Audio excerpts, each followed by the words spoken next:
कनिमोड़ी जी और कांग्रेस से वेणुगोपाल जी, आप सबको नमस्कार। உங்களை எல்லாம் பார்ப்பதற்காகத்தான்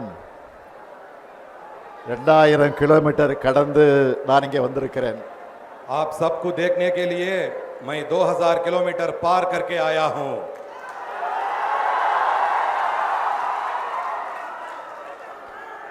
சமூக நீதி, மதச்சார்பின்மை ஆகியவற்றோட அடையாளம் அவர்.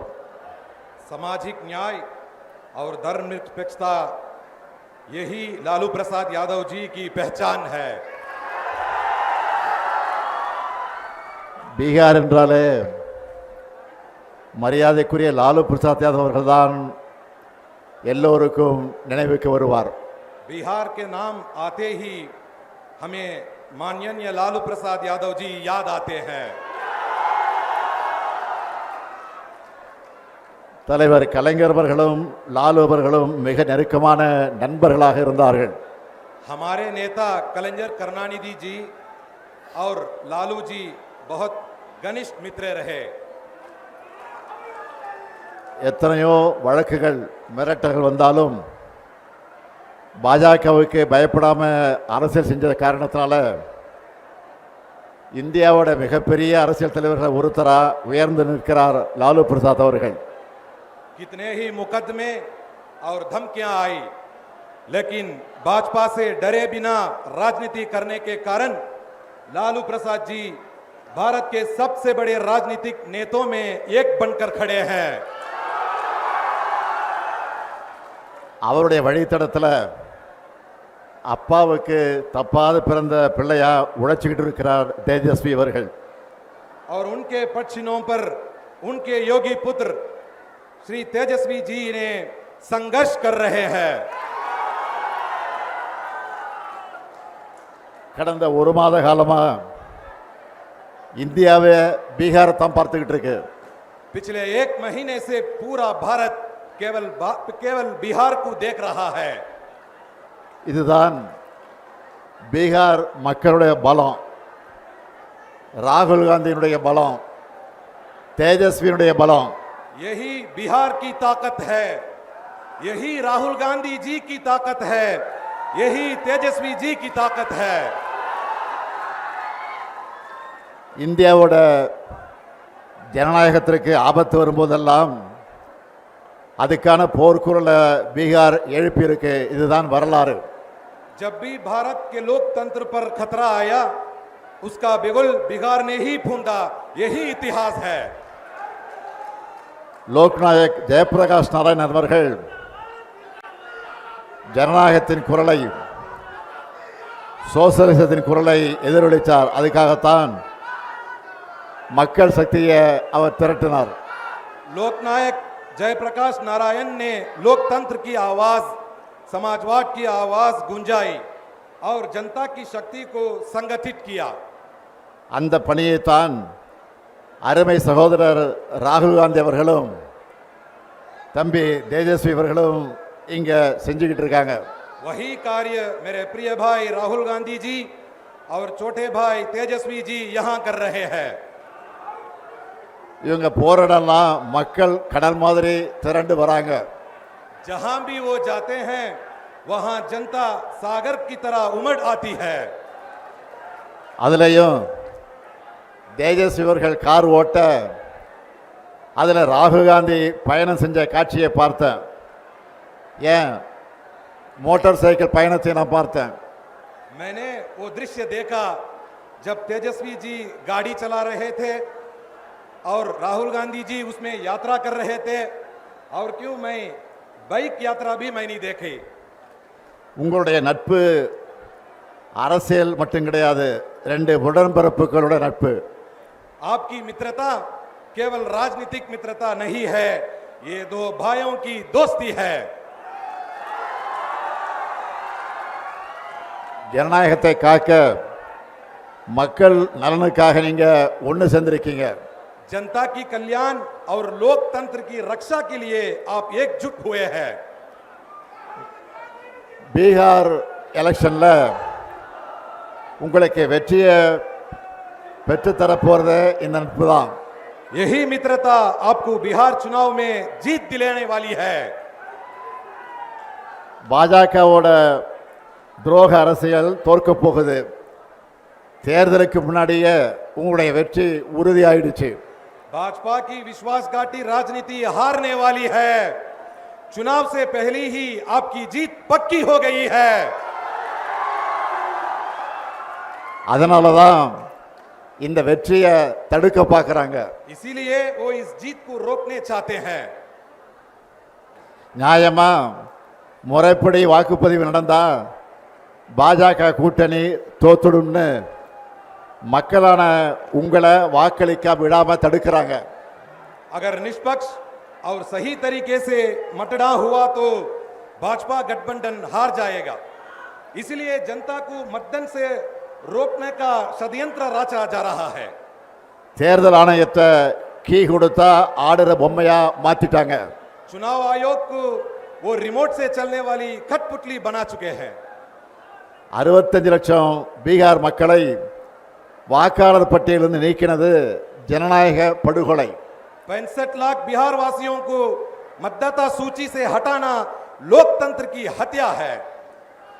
சொந்த மண்ணில் பிறந்து வாழ்ந்த மக்களை வாக்காளர் பட்டியலிருந்து நீக்கிறதை விட பயங்கரவாதம் இருக்க முடியுமா? अपने ही जन्मभूमि में जहां लोग रहते हैं उन्हें मतदाता सूची से हटाना क्या ये आतंकवाद से भी खतरनाक नहीं है? எல்லா அடையாள அட்டைகளை வச்சிருந்தாலும் அவங்கள அட்ரஸ் இல்லாதவங்க போல ஆக்குறது அழித்தொழிப்பு தானே. सभी पहचान पत्र होने के बावजूद उन्हें पता नहीं है ऐसा दिखाना क्या ये विनाश नहीं है? சகோதரர்கள் ராகுலும் தேஜஸ்வியும் பெறப்போற வெற்றியை தடுக்க முடியாத பாஜக கொல்லைப்புற வழியா இந்த வேலையை பார்க்குது. मेरे भाइयों, राहुल जी और तेजस्वी जी की जीत को रोक ना पाने वाली भाजपा अब गुप्त रास्तों से ये काम कर रही है. இதுக்கு எதிராக என்னோட சகோதரர்கள் முன்னெடுத்துள்ள இந்த போராட்டத்தை வாழ்த்துறதுக்காகத்தான் நான் இங்க வந்திருக்கிறேன். इसी अन्याय के खिलाफ मेरे भाइयों ने जो आंदोलन छेड़ा है उसे समर्थन देने के लिए मैं तमिलनाडु से आया हूं.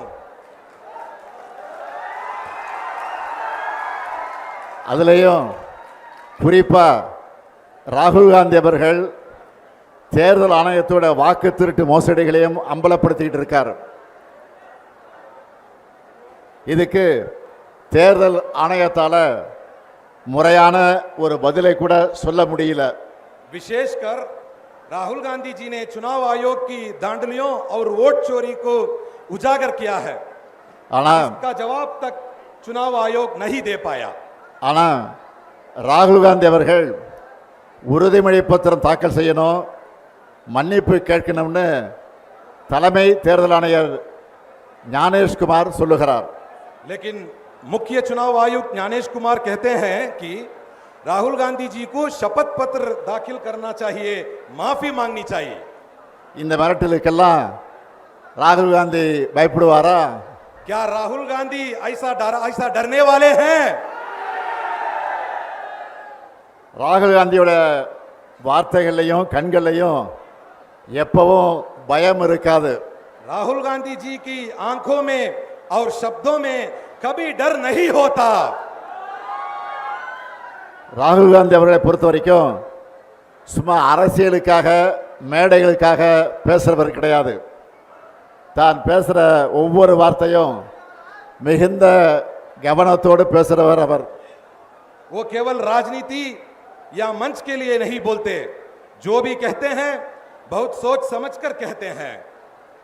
இப்போ ஏன் பாஜக அவர் மேல பாயிறாங்கன்னா, आज भाजपा उन पर इसलिए टूट पड़ी है.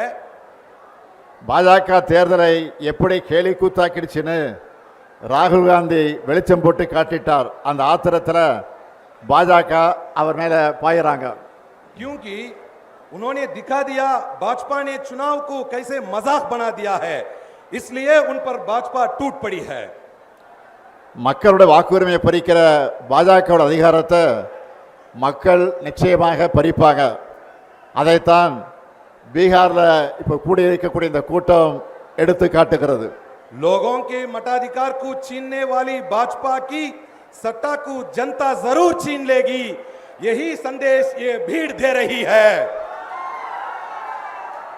2024 நாடாளுமன்ற தேர்தலில் இந்தியா கூட்டணிக்கான அடித்தளத்தை இங்கே இருக்கக்கூடிய பாட்னாவில் தான் விதைச்சோம்.